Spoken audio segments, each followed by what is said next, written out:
Nanny Doss on the women's side at the Oklahoma State Penitentiary. Why are you in the penitentiary now? Oh, the claims I killed my husband. Which, your last husband? Yes, sir. Did they say you killed any more? Yes. There's your other husband? Which other? 3 of them. Did you? Nothing. How did they say you claimed they say you killed her? They claimed I poisoned them. But you say you didn't poison them? I didn't. How long would you be in prison? Well, I spent it for life. Did you ever get out? I hope. What would you do if you get out?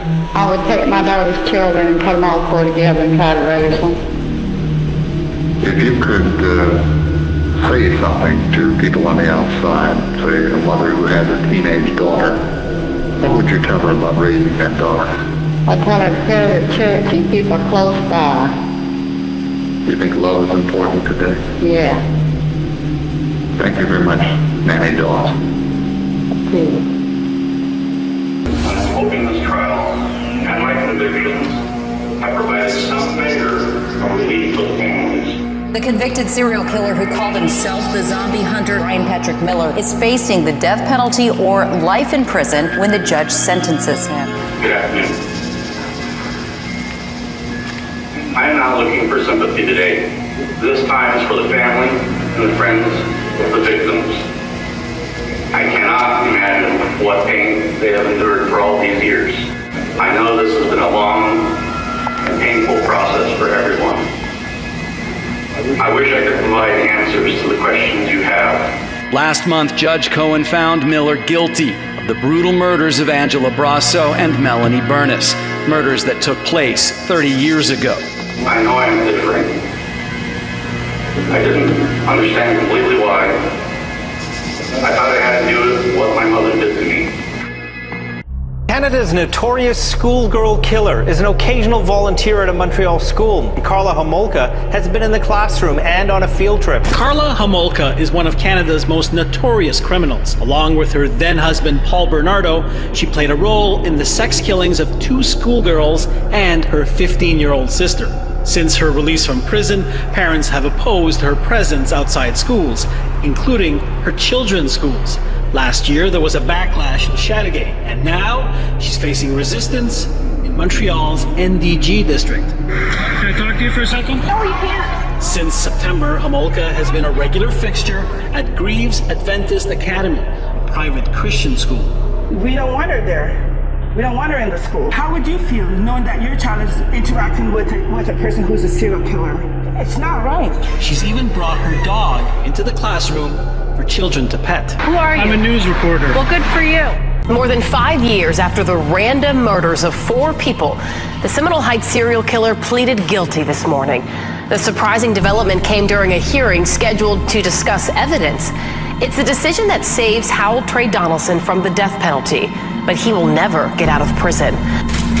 Accused Seminole Heights serial killer Hal Trey Donaldson surprised everyone, including the court, when during a routine evidence hearing, he decided to plead guilty to 4 counts of murder. Each of those charges that I've just described, how do you plead today?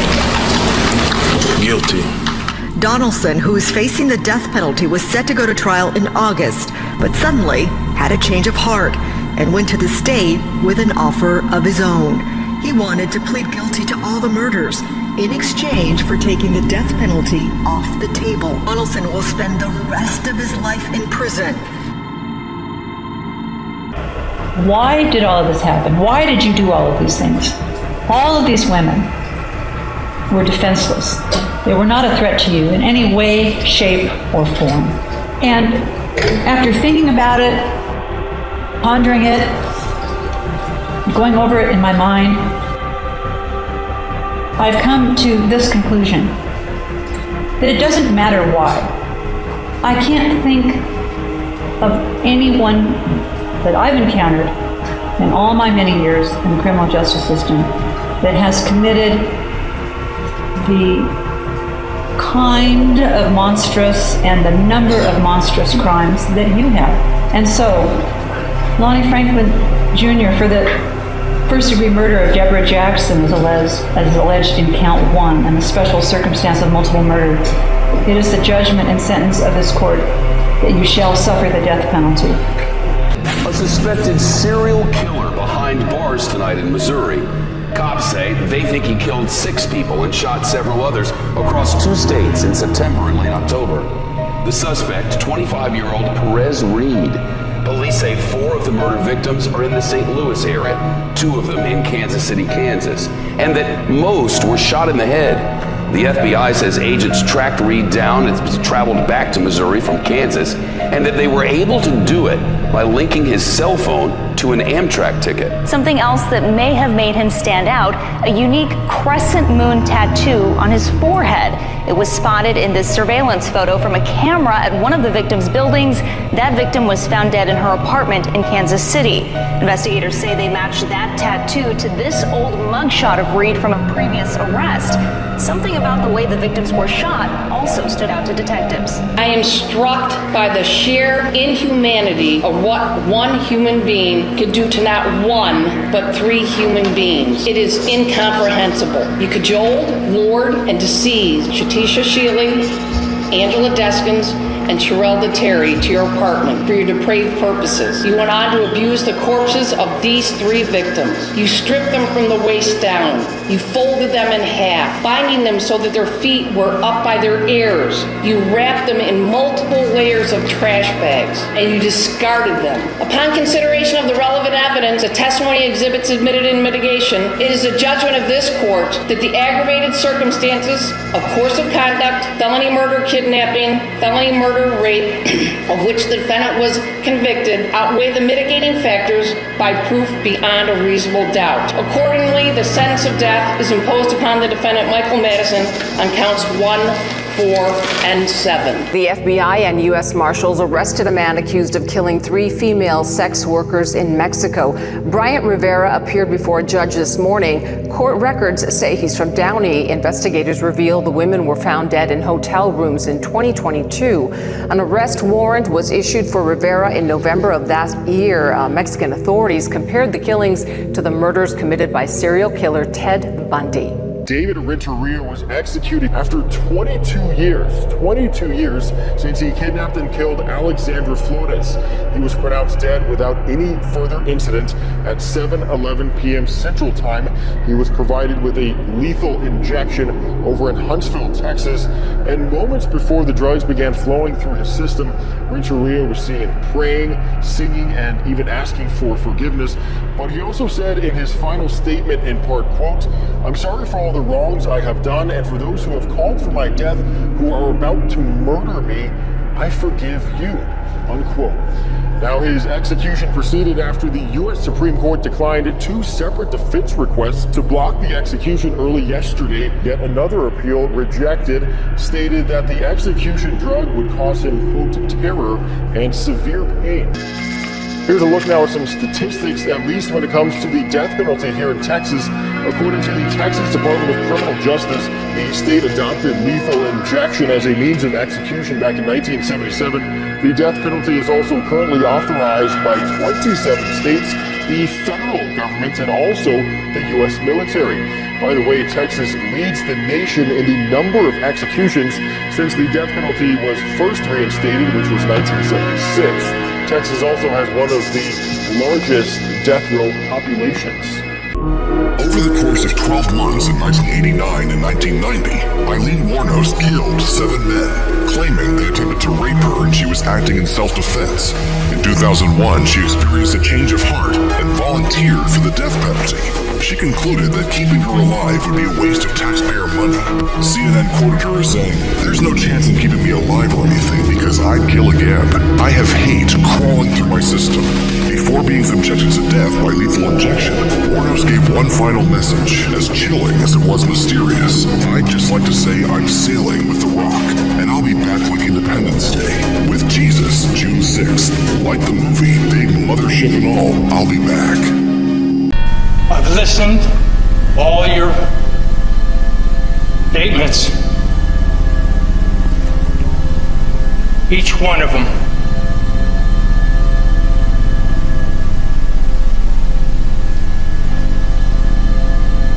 And I'm really sorry to everyone I've hurt. Thank you, Your Honor. Thank you, sir. Franklin died on what was California's death row at San Quentin State Prison, cause unknown, though there were no signs of trauma. With a moratorium on executions in California, it was unclear if the death sentence would ever have been carried out. Prosecutor Beth Silverman tried the case against Franklin. She says she thinks it's unlikely he would ever reveal more information about how many other women he killed or what he did with their bodies. The series of murders began in the 1980s. The last confirmed case was in 2007. Franklin wasn't detected by police until DNA technology allowed a database search for relatives of the killer. Franklin was arrested in 2010. Police found photos and videos of 180 women inside his home. Most of those women have been identified, but dozens of them remain mysteries to this day.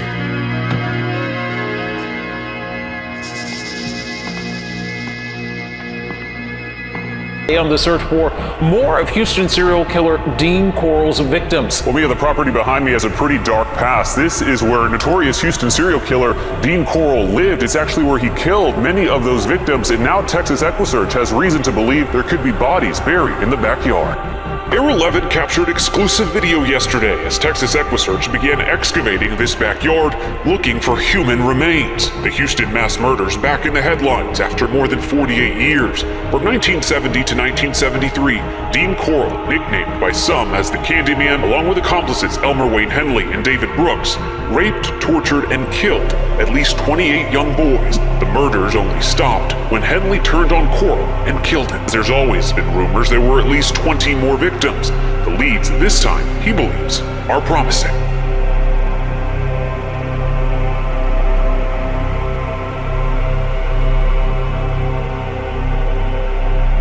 The wires have been attached and secured to the headset and to the leg band. The perspiration has been wiped again from the condemned forehead, and the hood is being placed on at this time. On my count of three, press your button. 1, 3.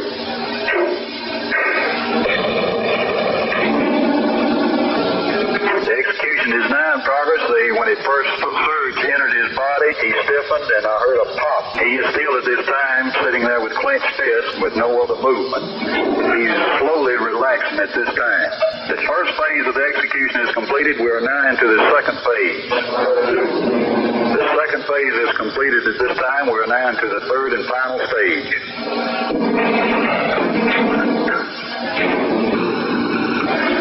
From my vantage point, it seems that the inmate has relaxed somewhat. His fists are still clenched, but there's no movement from the condemned. I don't think normal people outside the world can visualize that. Just like right now, you just touch people and hold them, and your kids and stuff. Sorry, it's gone.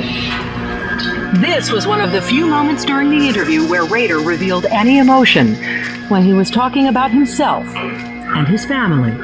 Well, anyway, again, people don't realize that once you're gone, you can't go out fresh air, walk your dog, hug your wife, kiss your wife.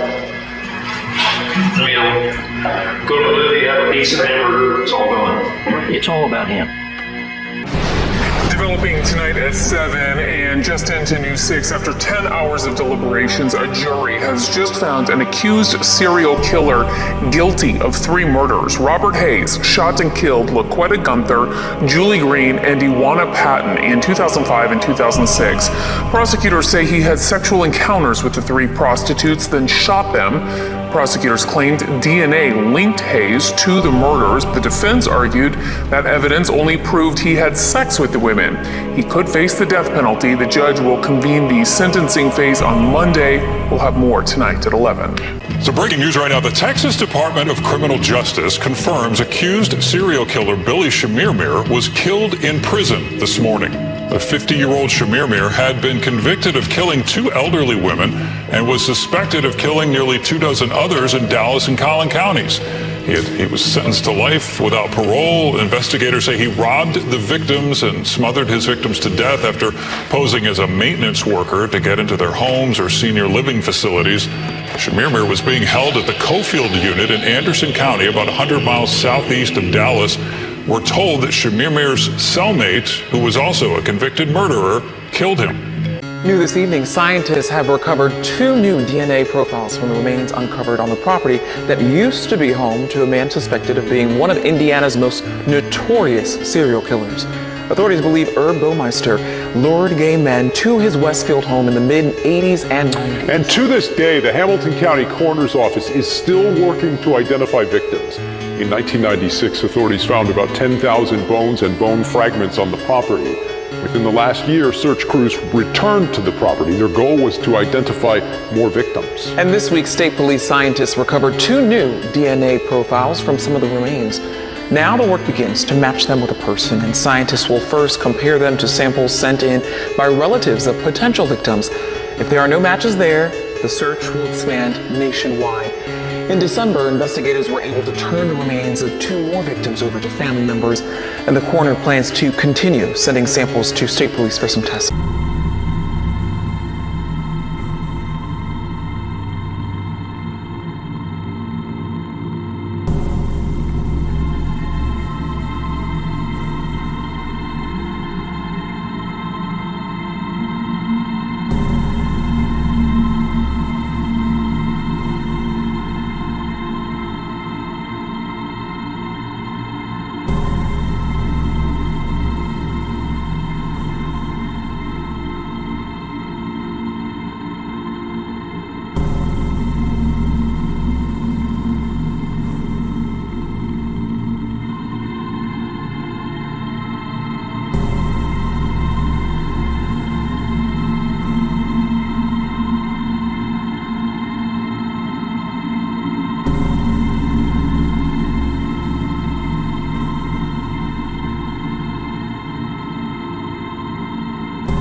Each day, the courtroom is filled with spectators drawn by a fascination with Theodore Bundy himself or by the gruesome details of the crimes. Blood-stained pillows, pictures of the murdered co-eds, evidence that the women were sexually abused. What is unusual to see is that many of the onlookers are women, young women, contemporaries of the 5 Florida State sorority sisters who were assaulted in their beds a year and a half ago.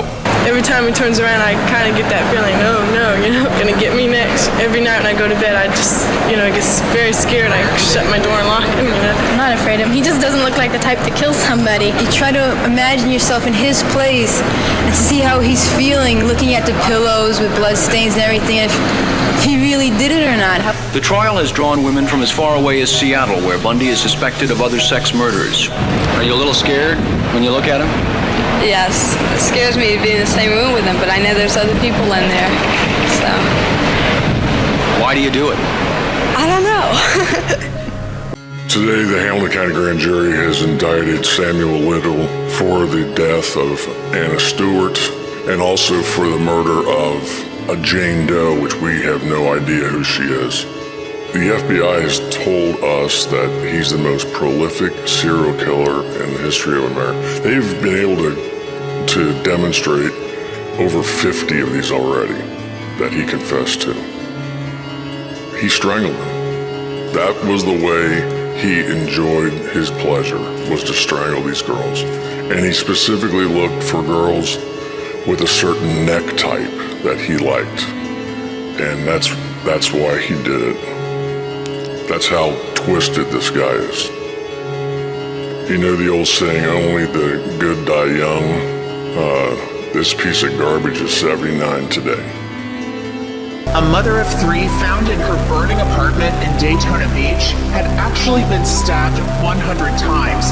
And making this crime even more heinous, Denja Moore's 10-month-old baby boy also died in the fire back on November 21st. The father of her 2 older children, Charles Ivy, now faces 2 counts of first-degree murder, arson, and attempted murder charges. Photos from the Daytona Beach Fire Department show just how strongly that fire was burning. Black smoke was billowing from the windows of the apartment, and boxes with paper in them were found on the stove. The children that Ivy shared with Moore are just 4 and 5 years old, and those children are still in the hospital in critical condition. Police found a woman's body in a refrigerator wrapped in plastic at her boyfriend's home more than 3 months after her mother reported her missing. They found the body of 35-year-old Heather Schwab at the home of her boyfriend, Christopher Stevens. He's charged with tampering with evidence and he's in jail. An arrest affidavit reveals some really disturbing details. It shows there were signs that Schwab was in danger. Despite the apparent abuse in the relationship, Schwab wouldn't leave Stevens, according to her mom. Police wrote in the affidavit that Stevens told them he hadn't seen Schwab in a year after she left him. Schwab had a history of drug abuse, according to the document, which complicated the investigation because her mother said it wasn't uncommon that she wouldn't hear from her for long periods of time. Police say Stevens eventually admitted to putting Schwab's body in the refrigerator after she died. Stevens is now being held in jail. He swore he would kill me. Those words were written by a woman named Catherine Dean back in 2020 about her estranged husband, Ben Wynkoop. Less than 2 years later, she was dead. We now know that Catherine Dean had at least 4 criminal complaints against Wynkoop, where she described violence, death threats, and abuse. Wynkoop went to trial in June, claiming self-defense in the murder of Catherine Dean. But the jury didn't buy it, convicting him of second-degree murder, use of a firearm in the commission of a murder, armed burglary, and violation of a protective order. Another guy who's been convicted of murdering a loved one, his name is Dustin Tinkelberg. He was sentenced for the murder of his 93-year-old grandmother, Stella Anderson. He pleaded guilty to 1 count of second-degree murder in August. When he was arrested, authorities say Tinkelberg made some really bizarre statements, including that his grandmother had sexually abused him when he was a child, and that he was being followed by drones, and that he had been subjected to surgeries he didn't consent to. Law enforcement says eventually Tinkelberg told them he believed his grandmother had somehow, quote, altered the bacon he was eating, and he, quote, lost it. Anderson died from sharp force injuries to her head, including 7 cuts from a tomahawk-style hatchet. Bryn Spetcher was an audiologist with UCLA Health, and she allegedly smoked marijuana from a bong before stabbing her boyfriend, Chad O'Melia, get this, 108 times. Prosecutors say she then killed her dog before stabbing herself. According to police, she even kept stabbing herself after the officer used his stun gun to try to stop her, and you can see all these really crazy cuts all over her face and her neck. Surgeons managed to save her life, but O'Melia did not survive. Spetcher's defense team says she was in the middle of a marijuana-induced psychosis when she went on the rampage. She told police she had an out-of-body experience and thought she was dead. She confessed and was charged with murder, but prosecutors agreed to drop that charge to involuntary manslaughter, and the judge approved it. O'Melia and Spetcher had only been dating a few weeks when the stabbing happened. Tiffany Lucas, the Kentucky mom who shot her 2 sons in the head, well, a detective who interviewed her says Lucas actually claimed the double homicide was an accident. The detective told the judge presiding over Lucas's case that she said she fired 4 shots within 30 seconds and those rounds hit her son's head, but she said she wouldn't have done it unless she was being manipulated. Detective Richard Beal testified at a hearing that Lucas claimed she was being manipulated through her Wi-Fi and Facebook and said, quote, "I'm so stupid. A week ago, deputies found Maurice Peanut Baker Jr. and Jaden Howard covered in blood in a bedroom in Lucas's home, and a gun was found on the bed, according to a criminal complaint. Lucas is in jail now on a $2 million bond, and family members of her sons told local news outlets they don't believe she had mental health problems. Donna Adelson's accused of taking part in a plot to murder Dan Markel back in 2014 in Tallahassee, Florida, so she could have her grandkids all to herself in Miami, 8 hours away. Dan Markel was the ex-husband of Donna's daughter, Wendy, and they were fighting in court about where their kids would live. Donna's son Charlie was found guilty of arranging the hit on Markel. Donna is now in jail in Miami, and Leon County deputies have about 2 weeks to pick her up. She's being held without bail, so she is not going anywhere anytime soon. I bet you didn't know that you could kill somebody with eye drops, but a jury in Wisconsin says that's happened. We, the jury, find the defendant, Jesse R. Kershevsky, guilty. Jesse Kershevsky cried and sobbed as that jury's guilty verdict was read on Tuesday in Waukesha County, that's just west of Milwaukee. The jury found Kershevsky murdered Lynn Hernan, a wealthy 62-year-old woman who was supposed to be her friend back in 2018. The DA argued successfully at trial that Kershevsky stole thousands of dollars from Hernan and then poisoned her with eye drops. Jesse Kershevsky could spend the rest of her life in prison when she's sentenced next month. Alyssa Showalter Reynolds was a 25-year-old PhD student at Johns Hopkins in Baltimore. She was driving to Charlottesville, Virginia in March of 1996 to go dress shopping with her mom. Her car was found abandoned in Culpeper, Virginia, possibly after having car trouble. Witnesses reported seeing a tall white man in the area driving a dark-colored pickup truck. They were able to provide enough information for police to make a sketch. A couple of months after she went missing, Reynolds' body was found in a shallow grave about 10 miles away from her car. The family points out that Hjorman's mother had moved to Palmyra, Virginia in 1994, not far from Culpeper, so there could be a connection. Rex Hjorman is an architect who was based in New York City and lived on Long Island. He was arrested in July in connection with the deaths of at least 3 sex workers whose bodies were found in the Gilgo Beach area. A man accused of killing his pregnant wife and kidnapping their 10-month-old son was apparently found naked not far from the baby's dead body. The baby's cause of death has not been released. Best is being held without bond, accused of murder. A federal prison inmate told the FBI that he stabbed former Minneapolis police officer Derek Chauvin 22 times in honor of the Black Lives Matter movement. Court documents say John Turzak attacked Chauvin in the law library of the federal prison in Tucson on Black Friday as a show of solidarity with BLM. Turzak, who is doing federal time for being in the Mexican mafia, said he'd been thinking of hurting Chauvin for more than a month because he was a high-profile prisoner. He's accused of stabbing Chauvin with a homemade shank. Chauvin is serving more than 20 years for the death of George Floyd on Memorial Day back in 2020. Chauvin is considered stable, but few other details about his condition are available. Turzak is no stranger to harming people. He claims to have murdered a man at a prison in California and ordered the murder of another man. He's charged with attempted murder and other charges for the attack on Derek Chauvin. Jaden Rivera, the 19-year-old man accused of murdering his dad's girlfriend, and his 5-year-old half-brother in the Bronx. Rivera faces charges of murder for the horrific stabbing deaths of his 5-year-old half-brother Caden, his father Jonathan Rivera, and his father's girlfriend, Hanoi Peralta. The details are incredibly gruesome.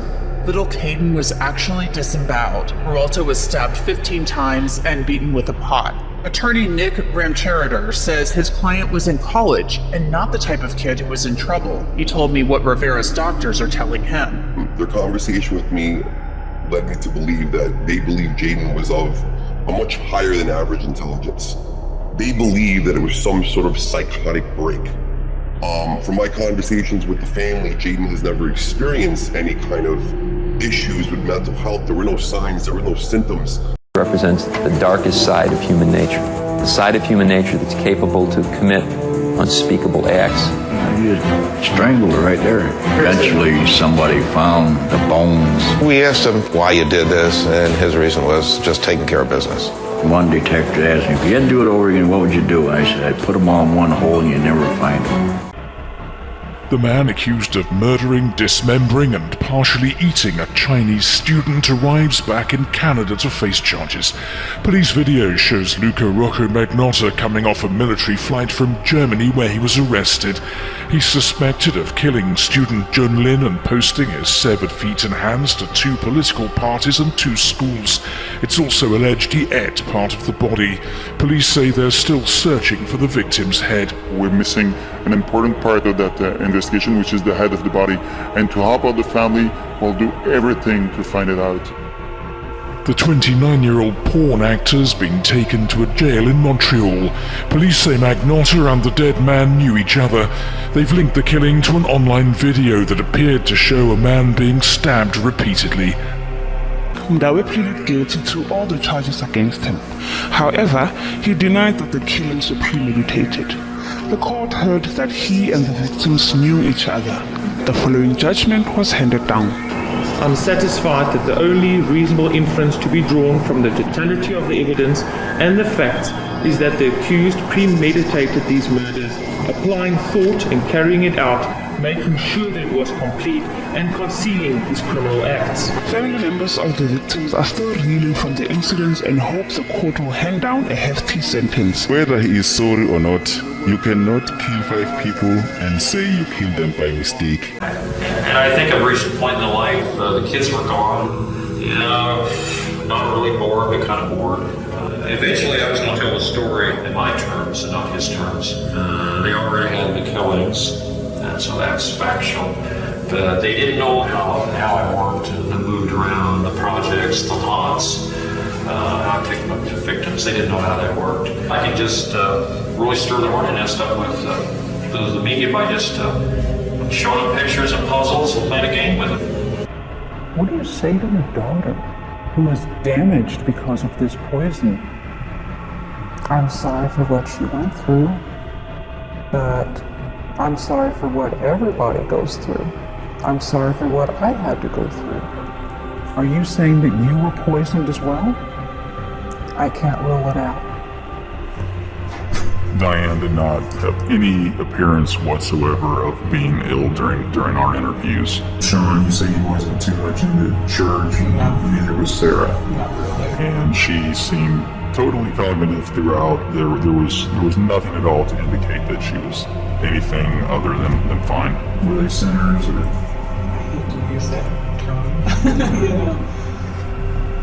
Diane, you understand that this sounds like a woman who doesn't want to take responsibility for what she confessed to doing, which is killing her family. That's not what happened. In Texas, a jury found a man guilty of murdering another man in front of his young daughter in the parking lot of a Dave & Buster's. Miguel Vasquez took his 10-year-old daughter to the arcade and entertainment center on Easter Sunday back in 2021.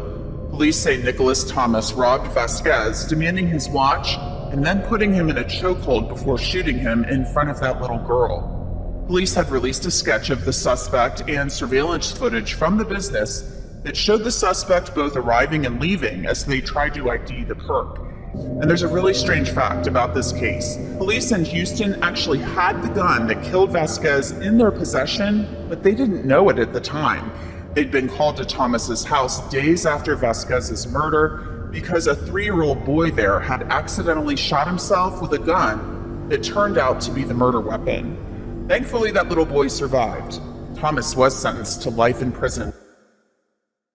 There was a teenage girl who was the subject of an Amber Alert in September. Well, now she's accused of killing a man the month prior in August. A Dallas County grand jury indicted Natalie Navarro on a capital murder charge. The indictment says she shot Arturo Pena while she was trying to steal from him. Investigators believe Navarro and Pena met online, and Navarro planned to rob Pena with a male accomplice identified as Yodi Martinez. Garland, Texas police officers found the victim in a car and say he had been shot to death. When investigators identified Navarro as the suspect, they put out an Amber Alert for her. She was reportedly found near the Mexican border. Police in Alabama say this woman, Mary Jordan, confessed to killing her grandson. The 76-year-old is now charged with murder. The shooting happened in Pritchard, Alabama, north of Mobile. Police say Mary Jordan shot 38-year-old Dana Jordan several times. According to court documents, she was allegedly angry about something that happened the night before. Jordan's neighbors say they were shocked and that this doesn't match up with the person they knew. Police in Alabama say this woman, Mary Jordan, confessed to killing her grandson. The 76-year-old is now charged with murder. The shooting happened in Pritchard, Alabama, north of Mobile. Police say Mary Jordan shot 38-year-old Dana Jordan several times. According to court documents, she was allegedly angry about something that happened the night before. Jordan's neighbors say they were shocked and that this doesn't match up with the person they knew. A mother is accused of slitting her baby's throat so he could, quote, be with God and Jesus. April Short is the wife of a U.S. Staff Army sergeant. He got a text from her last week, which he says caused him concern for their youngest child. He was on duty at Fort Eisenhower Army installation near Augusta and rushed back home. He says Short had barricaded herself inside a bedroom with all 3 children. There was an 11-year-old, a 6-year-old, and the infant. Short eventually tried to run from the home with the 11 and 6-year-olds. The father ran inside to find the little baby wrapped in plastic with wounds to its neck. The baby was rushed to the hospital, but sadly died. Short is charged with 1 count of murder with an aggravating circumstance of child abuse. Police in Joliet, Illinois, say a 71-year-old man actually used his walker to kill a fellow resident at a nursing home because of an argument over a washing machine. William Paschal had gotten angry about the victim using the washing machine and allegedly punched him several times before using the victim's own walker to hit him. Paschal is now in jail without bail, charged with first-degree murder. Kohberger faces the possibility of the death penalty if convicted of the murders of Maddie Mogen, Kaylee Gonsalves, Ethan Chapin, and Xana Kernodle in November of 2022 in their home off campus. Judge entered a not guilty plea on Kohberger's behalf earlier this year. Right now, there are not any future hearings scheduled, and a trial date has not yet been set. Kohberger is being held without bail at the Latah County Jail. Prosecutors say Caitlin Coons told her 33-year-old boyfriend he had 5 hours to kill his mother, and if he didn't carry out the crime, she would do it for him. They say Coons confessed to strangling Nicole Jones as she looked inside her refrigerator and then hit her in the head with a rock several times. The prosecutor says Jones's son, Jonathan Jones, who was dating Coons, helped put his mom's body in a dumpster. Then Coons and Jones took off for Mexico, where they were found back in May. Coons faces incredibly serious charges, including aggravated murder and abuse of a corpse. Jones had already been charged with child endangerment and pandering for his relationship with the teenager Coons. The GPS monitor he was wearing as part of his bail conditions on those charges actually helped police trace where he and Coons went after Nicole Jones was murdered. Tatum Goodwin's body was found behind Carmelito's restaurant in Laguna Hills, California more than a week ago. Now police say Dino Rojas Moreno tried to kidnap Goodwin and dragged her body behind the restaurant where she worked and beat her to death with a fire extinguisher. When police found Goodwin, a sandbag had been placed on her head. It's not clear whether Rojas Moreno knew Goodwin before he attacked her. Friends said at a vigil that Goodwin was a great friend who wanted to spread love and happiness. Rojas Moreno remains behind bars, where he's being held without bail.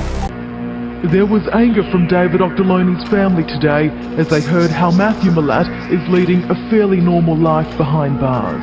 In court, it was a day to get inside Malat's mind. He wrote chilling poems months after the murder, giving forensic psychiatrists a clear indication that Malat sees himself as a cold-blooded killer. I am not fazed by blood and screams. Nothing I do will haunt my dreams. In another he wrote, "No hope, kid, this is your day, the day that you won't be found." Professor David Greenberg told the court Malat glorified his actions through words. But he has expressed remorse, according to Dr. Richard First, who believes there's a moderate risk of Malat being dangerous in the future. While both doctors wouldn't label Malat as a psychopath, they did say he carries some features, such as being manipulative, shallow, and callous.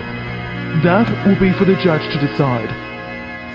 An arrest over the weekend in the murder of a high school cheerleader in Texas. Lizbeth Medina was found in the bathtub of her apartment in Edna after police released surveillance images of a man running away from Lizbeth's apartment.